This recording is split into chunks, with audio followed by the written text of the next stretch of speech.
5259-1197. Se puede comunicar con nosotros vía telefónica. Ricardo M. Rafael es Twitter, RR en Radio Centro también, y Ricardo Rafael en Facebook. Estamos también en la plataforma hoy de YouTube, la plataforma que nos permite no solamente escucharnos, sino mirarnos. Y el tema, lo anuncié hace un momento, tengo conmigo al alcalde de Cuauhtémoc, Néstor Núñez. Me da muchísimo gusto que nos haya concedido esta visita. Ayer tuvimos una conversación rápida, Néstor. Así es. Muchas gracias, pues aquí a tus órdenes, como lo platicamos ayer, para poder retomar muchos temas. La verdad es que la Cuauhtémoc es el corazón del país, no solo de la ciudad, y entonces hay muchas cosas que pasan en torno a la alcaldía que tengo la oportunidad de gobernar. Tenemos mucho que hablar de lo que sucede ahí, una zona donde pues muchos mexicanos visitamos cotidianamente, vivamos o no vivamos ahí. Así es. Ahí vive gente muy poderosa, por ejemplo el presidente de la República. Pues justo una de las cosas de las que siempre creo que tiene una parte muy positiva para la alcaldía, aunque también tiene alguna externalidad negativa, es que tenemos dos vecinos especialmente complicados, ¿no? Digo, con muchas cosas positivas, como lo es el Palacio Nacional y por lo tanto el presidente de la República, y el Palacio del Ayuntamiento y por lo tanto la jefa de gobierno, ¿no? Además de la Suprema Corte de Justicia de la Nación, el Congreso de la Ciudad, y ya si quieres agregarle algún dato extra, la Embajada de Estados Unidos. Y luego tiene zonas comerciales que son las más sí, prósperas, por supongo, o de las más prósperas. Sí, en la Cuauhtémoc ciudad. representa, fíjate, entre Cuauhtémoc y Miguel Hidalgo representamos el 51% del Producto Interno Bruto de la Ciudad de México, 26% la Cuauhtémoc y 25% Miguel Hidalgo. Entonces, pues para nosotros también el tema económico es ¿Cuánto fundamental. Del impuesto predial aportan ustedes a la ciudad? Pues fíjate, como lo cobra el gobierno de la ciudad, no tengo el dato exacto. Nosotros ¿Lo dices como a manera de queja o nada más de resignación? De resignación. Ahorita hablaremos del predial. Es un tema histórico, ¿no? Hay que recordar que el Distrito Federal se funda con las bases del federalismo norteamericano, y entonces la realidad es que apenas con la Constitución que entró en vigor el 17 de septiembre del año pasado, la Ciudad de México empieza, yo digo, a ser adulto, pero que todavía vive en casa de sus papás, ¿no? Sí, es una buena metáfora. Tiene ya 18, ya nos dieron la mayoría de 18 años, pero seguimos en casa. ¿Cuántas almas, cuántos seres humanos entran y salen de Cuauhtémoc cotidianamente? El último censo del INEGI, que como tú sabes está empezando el nuevo ya, porque tiene que estar listo en 2020, pero el último de 2010 tenemos 532,000 habitantes residentes, es decir, que vivimos y dormimos en la Cuauhtémoc, pero tenemos una población flotante reconocida de 3 millones de personas al día. Entonces, esto habla de una población flotante por lo menos de 2 millones y medio diariamente. Ahora, esos son datos de cuando éramos 110 millones de habitantes. Hoy somos 127 millones de habitantes. Es que es muy probable que esto por lo menos haya subido que sea un mayor. tercio. Sí, bueno, fíjate, en términos de oferta laboral formal, entre gobiernos, servicios, todo el tema de restaurantes, hoteles que tenemos en la alcaldía, el corredor económico más importante del país en Paseo de la Reforma, tenemos reconocidos cerca de 1,300,000 puestos formales de trabajo en la alcaldía. O sea, si tuviéramos un empleo total en la Cuauhtémoc de los 532,000 habitantes, todavía tendríamos una oferta laboral de 800,000 personas. Y por supuesto que no todos los que viven en la Cuauhtémoc trabajan en la Cuauhtémoc. Entonces, lugares para el esparcimiento, para la diversión. Por ejemplo, este sábado me tocó acompañar despacio la marcha de los alebrijes, ¿no? Así es. Todos los días hay eventos, pero también hay antros y hay centros nocturnos, sí, y lugares para comer bien, muchos lugares para comer mal. Tenemos también. 25,000 establecimientos mercantiles registrados en el sistema de apertura. Y van desde la tiendita, farmacia chiquita histórica del barrio de Tepito, hasta el Four Seasons, el Marquís, el Barceló, la Bolsa de Valores, todos estos establecimientos mercantiles que están en Paseo de la Reforma en la alcaldía, ¿no? Somos víctimas los vecinos de Cuauhtémoc también de la presencia del crimen organizado.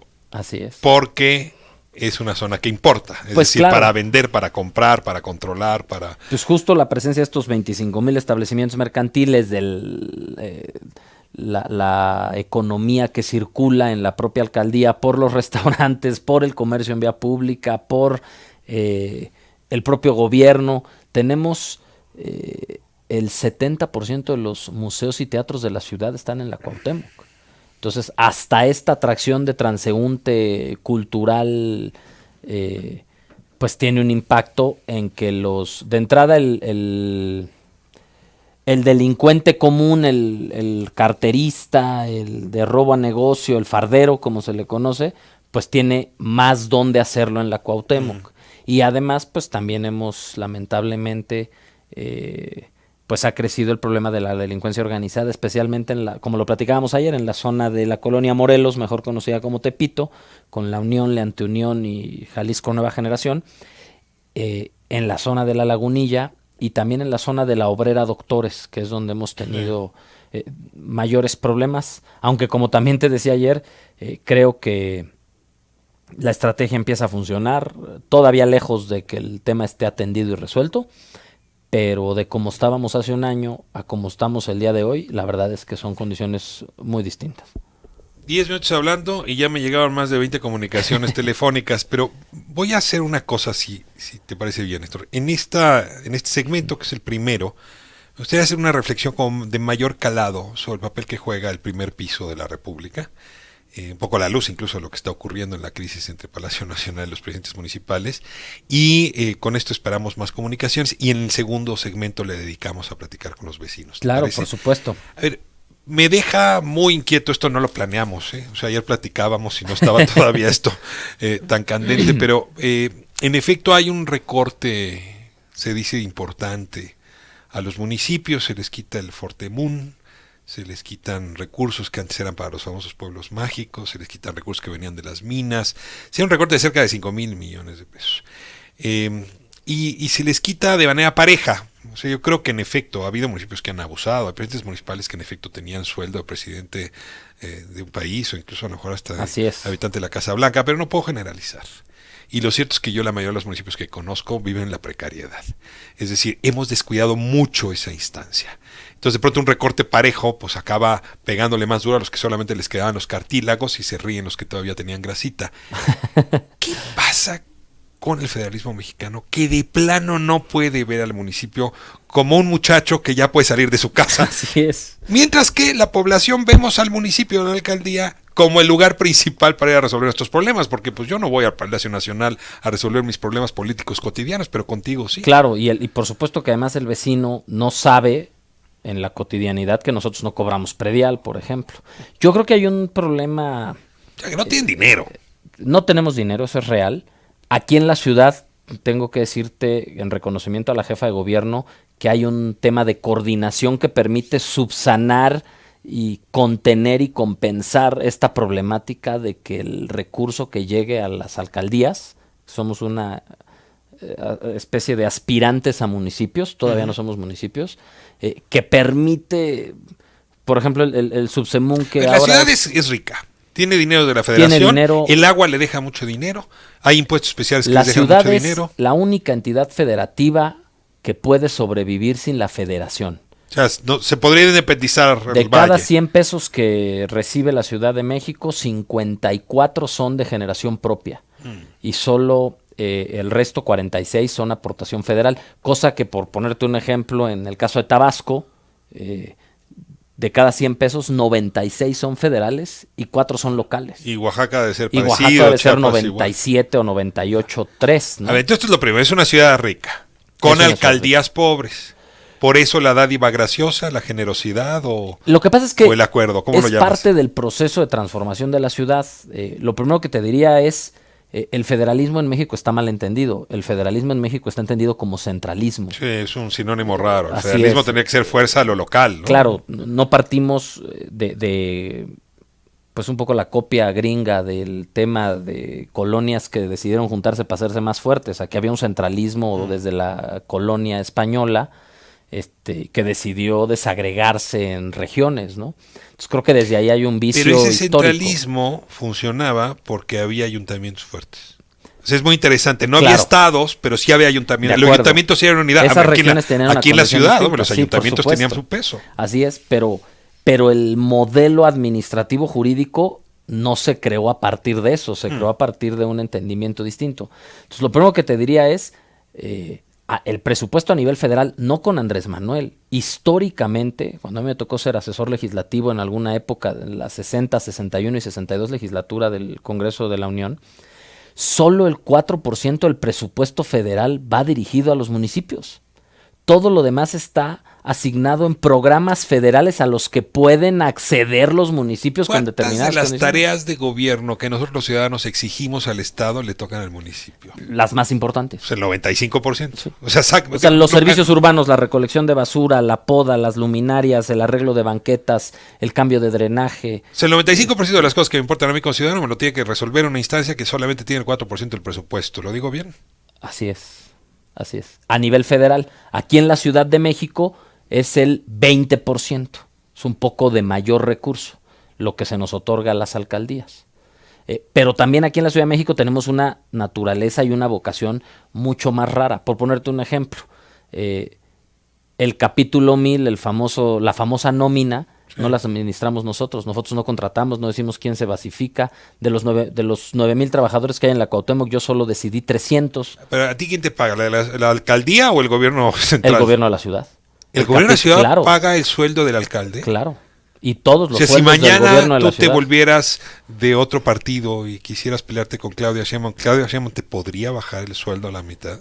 Hipotéticamente, digamos. Hipotéticamente se podría, claro, hay un tabulador centralizado. O sea, eso le resta autonomía a la alcaldía. Claro, sí, nosotros no somos, o sea, hay un avance, por eso te decía que somos aspirantes a municipios. Ojo, para que no haya grillas, no es un tema de la jefa de gobierno, esto es un tema del diseño constitucional que los constituyentes hicieron. Ahora, hay un problema también trazado de fronteras. Voy a poner el ejemplo clásico. Pronto caigo en un bache y está siempre la pregunta de ¿a quién le reporto este bache? Entonces, como si yo no tengo que acordarme, ¿estoy en vía primaria? ¿O estoy en vía secundaria? ¿O de plano mejor le pido a los viene que si me ayudan a taparlo? No. Esto es una de las cosas buenas de la Constitución, Ricardo. Sí. Yo te diría, normalmente en el histórico de los ordenamientos jurídicos existían dos tipos de facultades, las exclusivas y las subordinadas. Ahora tenemos las facultades coordinadas y, por ejemplo, el tema de las vías primarias, antes había este problema, a mí me tocó verlo como diputado, policía quitando a personal de la delegación porque estaba interviniendo un bache en eje central. Entonces, hoy está resolviendo un problema que la ciudadanía necesita. Hoy eso no ocurre porque hay coordinación. Ya hay coordinación. Hoy ya hay coordinación. No importa de qué color sea la alcaldía. No importa de qué. Y eso es algo que hay que reconocerle a Claudia, ¿eh? O sea, nos han dado un acompañamiento parejo a las alcaldías. No hay un tema de vinculación partidista, ni de al grupo que pertenezcas, o la afiliación o tus filias y fobias que tengas. A ver, para cerrar este capítulo, con la sinceridad que requiere esta conversación, ¿cómo valoras lo sucedido ayer en Palacio Nacional? Es decir, ¿quién se equivocó primero y quién se equivocó después? ¿Y qué podríamos sacar como conclusión, como aprendizaje de este desencuentro? Yo creo que lo primero que te diría es la parte institucional, es que el federalismo mexicano está mal creado en su entramado institucional. Es decir, justo la casa está mal trazada. Claro, entonces, a ver, la Auditoría Superior de la Federación alcanza a auditar solo el 3% del presupuesto anual federal, y eso incluye meterse al tema de los fondos federales. Y ese es el camino que se encontró a través de fondos federales, darle el recurso a los municipios para poderlo auditar, porque a nivel municipal era muy difícil llegar a revisar cómo se estaba gastando ese dinero. Entonces, desde ese entramado institucional hay un problema. Ahora, no tienen recursos propios. El pero predial les entra es muy poquito dinero. El municipio se ha decidido, y de los 2.500 me atrevería a decir que 2.490 y tantos han decidido vivir del subsidio de las participaciones federales. Nadie le ha entrado. El artículo 115 le da muy pocos dientes al municipio para cobrar impuestos. O sea, solamente es el predial y uno que otro. No, y a el ver, predial requiere de una estructura y de un catastro y de una tienes tecnología que toda no la tienes razón, para... tienes toda la razón, pero también nadie políticamente quiere ir a cobrar impuestos a los que sí tiene derecho. Y entonces se ha vuelto un círculo vicioso donde pues sí no tengo dientes y con el pretexto de que no tengo dientes y no quiero enojar al... Estoy hablando en la parte A mi institucional. vecino, ¿no? Por Quiero- supuesto, como alcalde te diría la complicación de irle a decir al vecino, oye, tiene... A ver, yo lo vivo en carne propia con el comercio en vía pública. Irle a decir al comercio en vía pública que tiene que pagar un derecho por usar la vía pública para vender, no es fácil, te topas con el líder, te dice no y prefiere arreglarse por fuera que pagarlo en Te toman finanzas. la alcaldía, Entonces se vuelve- tienes que sacar el gas lacrimógeno Que para te estoy hablando de correrlo. un tema de gobernanza, de gobernabilidad y de cobro de un derecho que es una especie de A ver, impuesto. entonces coincidirías conmigo, esta manifestación de los alcaldes ayer no es grilla meramente, sino, yo fraseaba hace un momento, es el reacomodo del primer piso de la República en la Cuarta Transformación. A mi entender, no tiene todavía un lugar en la Cuarta Transformación. No está pensada la Cuarta Transformación para concebir al municipio y su papel. Yo creo que creo que la cuarta transformación incluye a todos.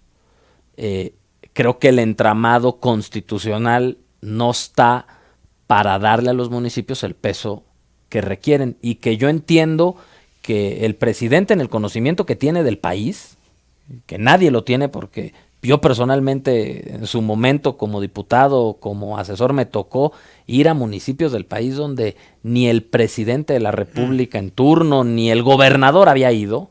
Te hablo de Momax en Zacatecas, Mazapil, que seguramente ni saben dónde están, y Andrés sí iba. Creo que sí hay un ánimo de caminar hacia allá, pero por supuesto es que es un reacomodo. Eso es claro y contundente. Hay un reacomodo. Y no está bien pensado. Pues la dinámica de gobierno no te permite programarlo, ¿no? El día a día O sea, de la ayer atención gubernamental. Te confieso que lo que me incomodó hoy del discurso presidencial, lo comentaremos, es que sí, el presidente tiene un estilo para estigmatizar, que es muy difícil quitarte de encima el estigma cuando habla de ti. Pregúntaselo a Reforma o Claudio X González, pero no voy a entrar en esa discusión. Pero hoy en la mañana estigmatizó a los municipios. O sea, no es cierto que todos los municipios tienen carrotes, no es cierto que todos los presidentes municipales viajan al extranjero, no es cierto que todos son el presidente municipal de La Joya, California. Y de pronto señalar, bueno, si ustedes quieren dinero, bájense los sueldos, pues que hay lugares donde ni siquiera pueden cobrar sueldo. Si hay, digamos, denota una suerte de distancia emotiva que no sé dónde ubicar. A ver, me sorprendió, por eso lo traigo a la mesa. Sí. Me hubiera imaginado que lo tenía más claro justamente porque conoce el país. Sí, pero conoce el país y seguramente por ese conocimiento del país, coincido contigo, no todos los presidentes municipales tienen esa característica, pero estoy convencido que Andrés ha visto a tantos presidentes municipales que no son ni para parecerse en algunas comunidades de los municipios, que también habla con razón de causa en algunos casos. Por supuesto que no deben de serlos todos, ¿no? Pero ante la condición del reclamo no tengo claro cuáles fueron los 100 municipios que vinieron a manifestarse. Habría que ver si fueron, te digo... Se ve que son zonas urbanas. O sea, no sé si fue clase media. Tlaltenango, Mazapil... No, es Querétaro, es Chihuahua, Ciudad de Chihuahua, es Monterrey, estamos hablando de las 100 Guadalajara. ciudades, muy probablemente donde está la mayor parte de la población, pero también donde está la mayor parte de la población clase media. Y que puede ser que ocurra esto que platicábamos, que a pesar de la falta de dientes, pues institucional y políticamente los presidentes municipales no han tomado la decisión de hacer la parte de gobierno incómoda que corresponde, que es la de cobrar impuestos, ¿no?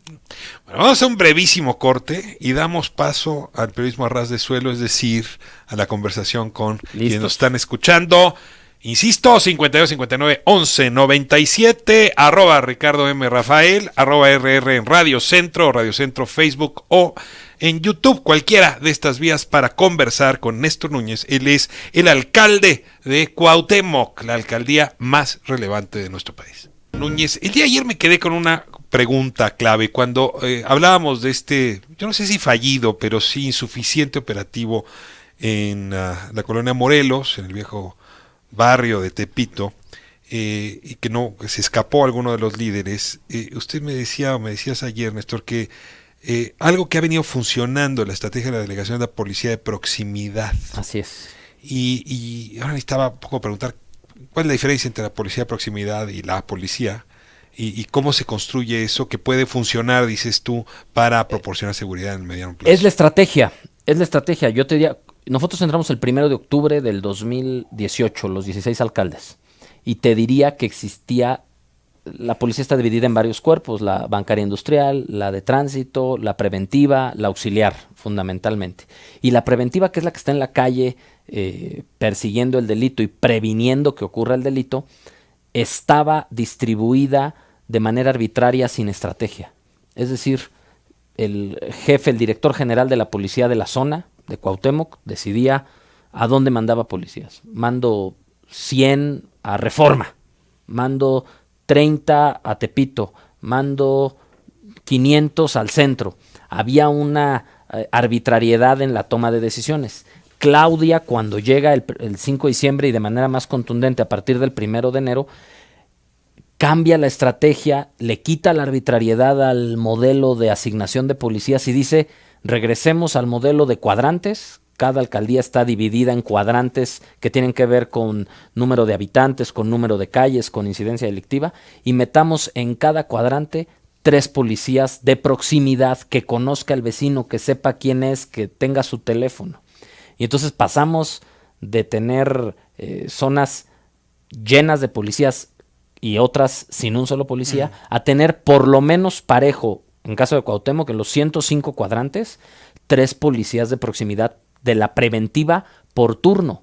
Que la gente puede que la gente tiene su teléfono, porque además se hicieron asambleas vecinales, Ricardo, para que se intercambiaran teléfonos. A ver, me habla Miguel García de la Doctores y dice, ¿por qué retiraron la vigilancia policíaca en nuestra colonia, la Doctores? Cuando retiraron ese apoyo, la delincuencia se desató. Pues no se ha retirado. Habría que ver qué cuadrante, qué zona es. En el caso específico de la Doctores, el último mes ha sido muy complicado en la zona de Doctor Vértiz y Doctor Norma. Tenemos un tema de delincuencia organizada. Recordarás. ¿Es la colonia Buenos Aires? Es Doctores y Obrera. Y Obrera. Ahí tuvimos un problema en el Mercado Hidalgo, donde hubo un homicidio en contra de un franelero. Y luego hubo una réplica por ese homicidio en Doctor Norma, y a la semana pasada acabamos de tener incluso un enfrentamiento entre elementos de seguridad. ¿Pero retiraron la policía? No se ha retirado la policía. Te digo que esta nueva estrategia es tener por lo menos 3 policías de cuadrante. ¿Por qué esa percepción?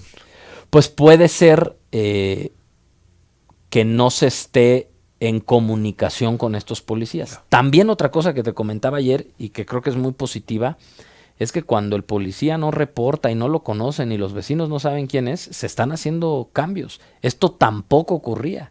Nosotros teníamos en Cuauhtémoc, sin prejuzgar sobre la capacidad o talento de los policías, teníamos elementos que ya cumplían 9 o 12 años en el mismo lugar. Y eso, por naturaleza humana, te genera una zona de confort, ya sabes a dónde ir, a dónde no ir, a dónde, con quién. Y los están rotando. Y se están rotando. Aquí en Cuauhtémoc hay que conocerlos. Ahora, si yo quiero saber quién es mi policía de proximidad, mis vigilantes de cerca, ¿dónde acudo? ¿Dónde? En la página de internet de datos abiertos del gobierno de la ciudad, puedes revisar cuál es tu cuadrante. Pongo mi código postal. Pones tu código postal, te dice cuál es tu cuadrante y te dice, y te aparecen los 3 policías, el jefe de cuadrante y los 3 de nombres. Cada turno. Y cómo el teléfono. Así es. Guadalupe Ruiz dice, señor alcalde, ponga orden en las calles Eje 1 Oriente, esquina con Costa Rica, ya que los comerciantes se han apoderado de la vialidad. Hay un problema permanente de comercio ambulante. Yo no sé cómo logran gobernar con el eje 1 es justo la frontera entre el centro histórico, zona norte, Lagunilla y Tepito.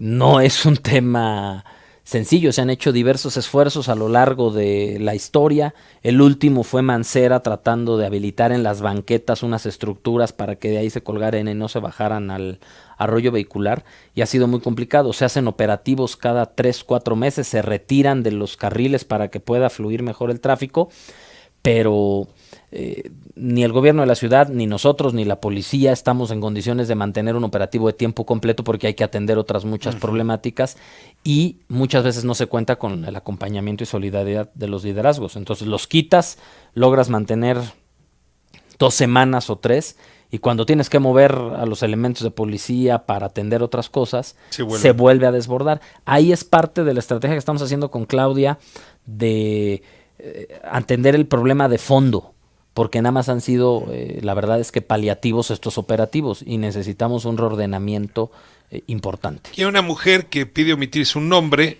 no vive ni supongo trabaja en Cuauhtémoc, dice que es de Benito Juárez y sin embargo pregunta, ¿está permitido a las alcaldías que pidan donativos para otorgar permisos de construcción?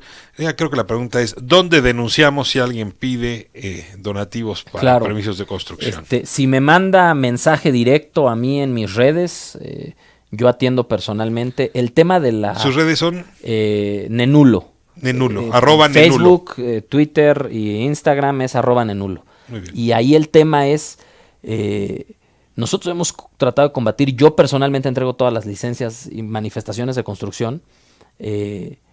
Por supuesto que no se puede pedir dinero para entregar ninguna, es un trámite gratuito, pero es importante decir que sí hay trabajadores de la alcaldía, de los históricos, de los 8,700 que no opinamos nosotros, que ya están ahí, que la gran mayoría son extraordinarios, unos servidores públicos con una vocación espectacular, pero si hay unos pillos también, Ricardo, y hay que decirlo, y esos son los que ya se saben los procesos y saben cómo decirle a un desarrollador inmobiliario para la terminación de obra es tanto, o para que te autoricemos la licencia, y nosotros hemos puesto mucha atención en coordinación con el gobierno de la ciudad, y si le están pidiendo recursos, que me contacten personalmente, y ahí yo atiendo el tema, y vemos si es alguien de ventanilla única, si es alguien de obras, y obviamente tomamos cartas en el asunto de inmediato. Nuevamente ambulantes, en circunvalación ocupan las banquetas, en algunos tramos invaden 1 o 2 carriles y no dejan pasar los camiones y al RTP. En circunvalación te quisiera decir que el problema mayor está más de la acera de Venustiano Carranza.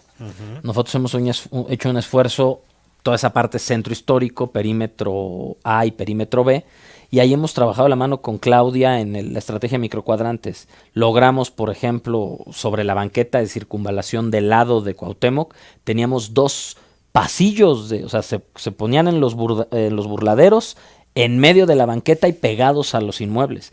Quitamos el de en medio, quitamos el de burladeros y la banqueta está más libre. No, todo esto ha sido en diálogo, sin uso de la fuerza pública.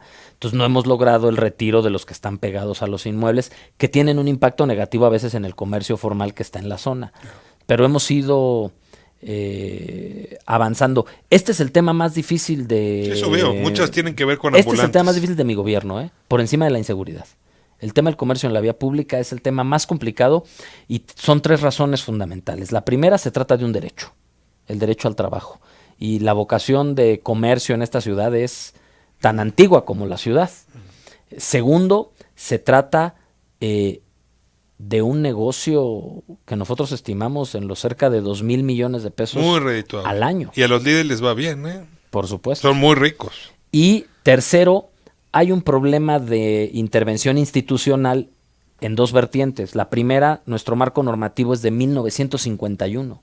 Es el Reglamento de Mercados y Vía Pública de 1951 del Departamento del Distrito Federal. La Constitución nueva no actualizó ese tema. La Constitución nueva mandata a los diputados del Congreso a emitir una ley del comercio en vía pública, del trabajo no asalariado, pero estamos en espera de que eso ocurra. No ha hecho lo suyo.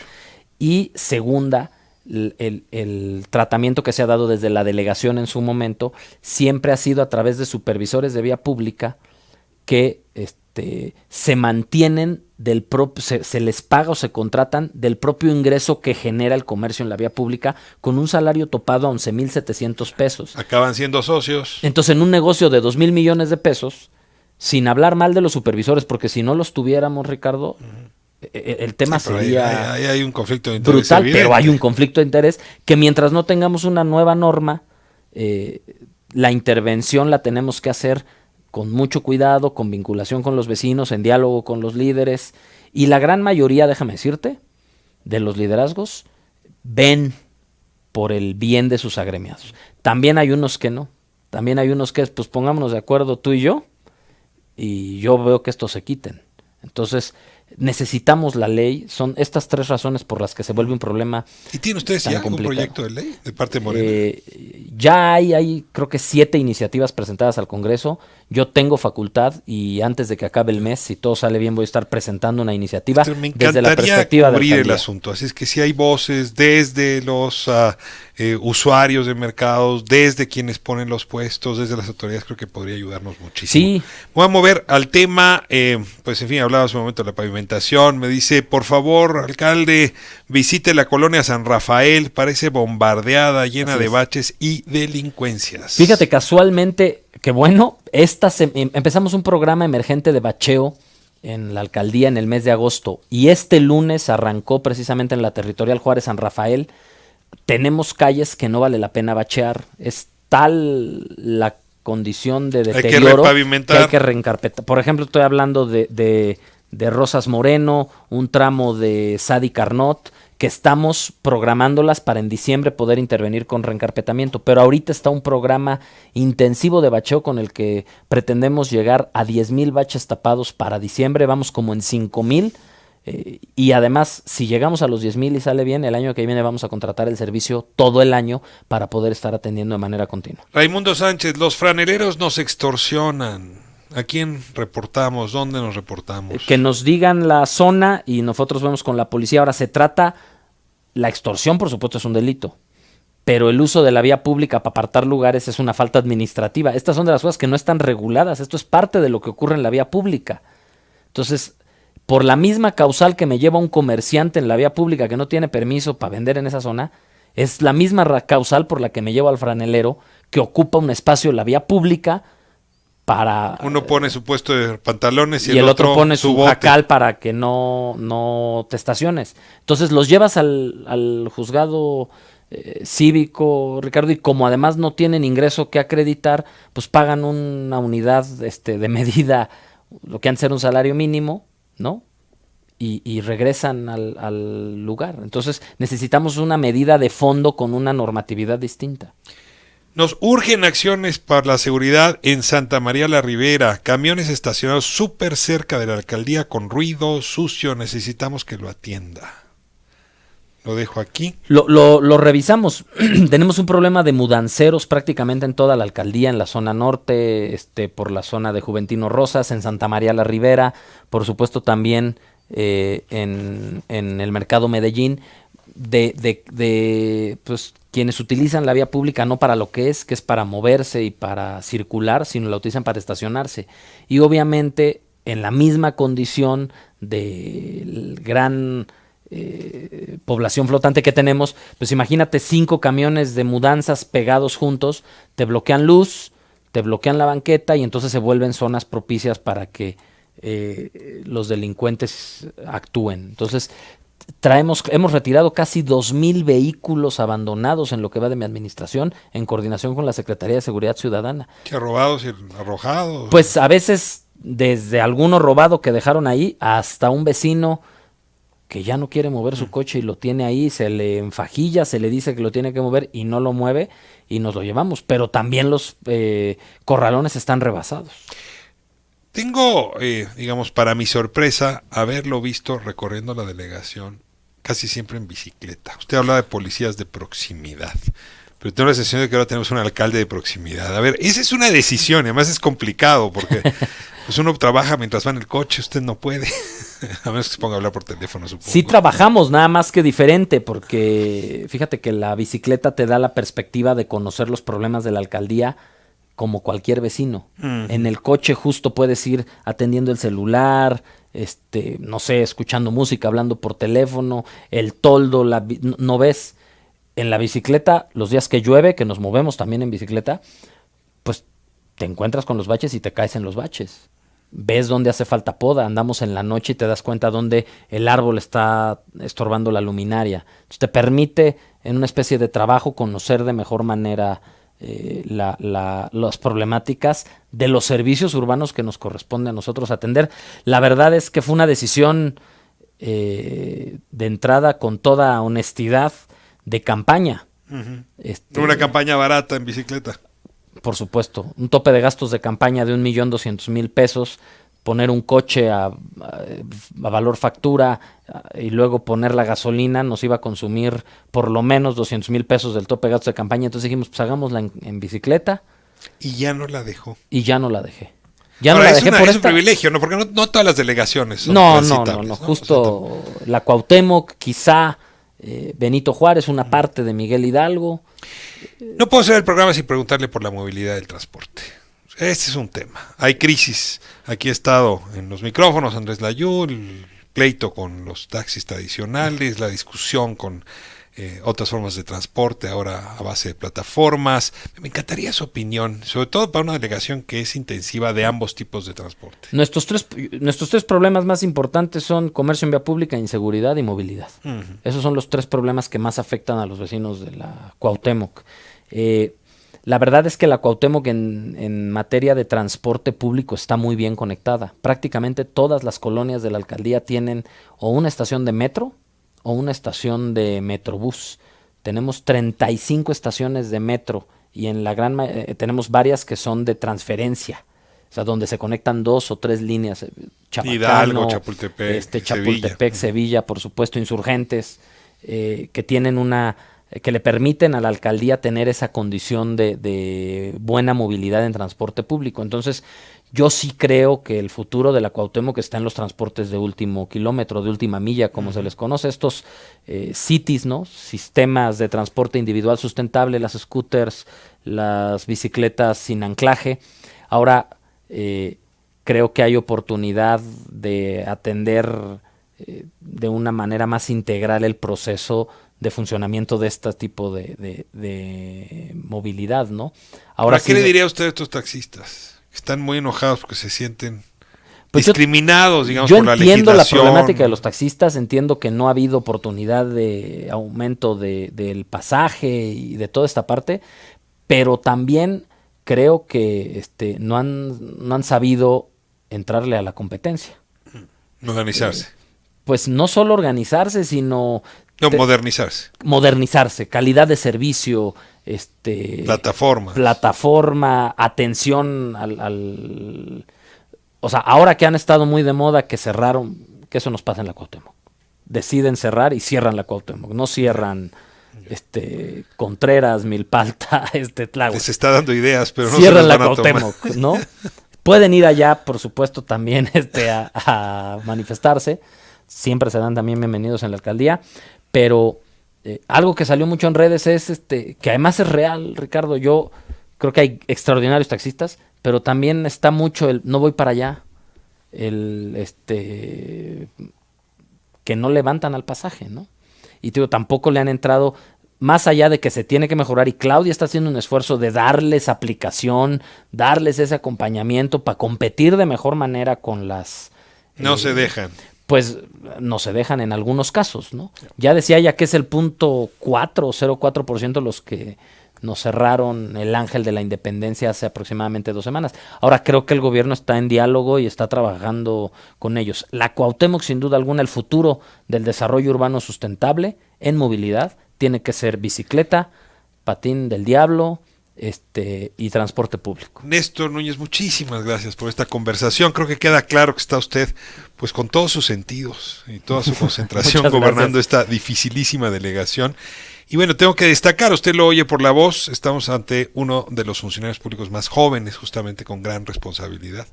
Es que muchísimas gracias. Hay una alcaldesa más joven, la de Contreras, Pati Ortiz, es más ¿Qué edad joven tiene, que yo. Néstor? Pati tiene 33, yo tengo 38 cumplidos, aunque ya estoy a un mesecito y medio de cumplir 39. Carrera larga, ¿sirve la Cuauhtémoc para seguir ascendiendo en la carrera política? Yo espero que sí, ese es el objetivo, trabajar, dar buenos resultados para que la Cuauhtémoc no sea sepulcro, sino plataforma de despegue. Muy bien, gracias al gracias, alcalde Ricardo. de Cuauhtémoc. Nos vamos a corte de vuelta. Hablaré ahora con la presidenta municipal de Chihuahua, otra zona del país, pero también los problemas locales. Maru Campos con nosotros.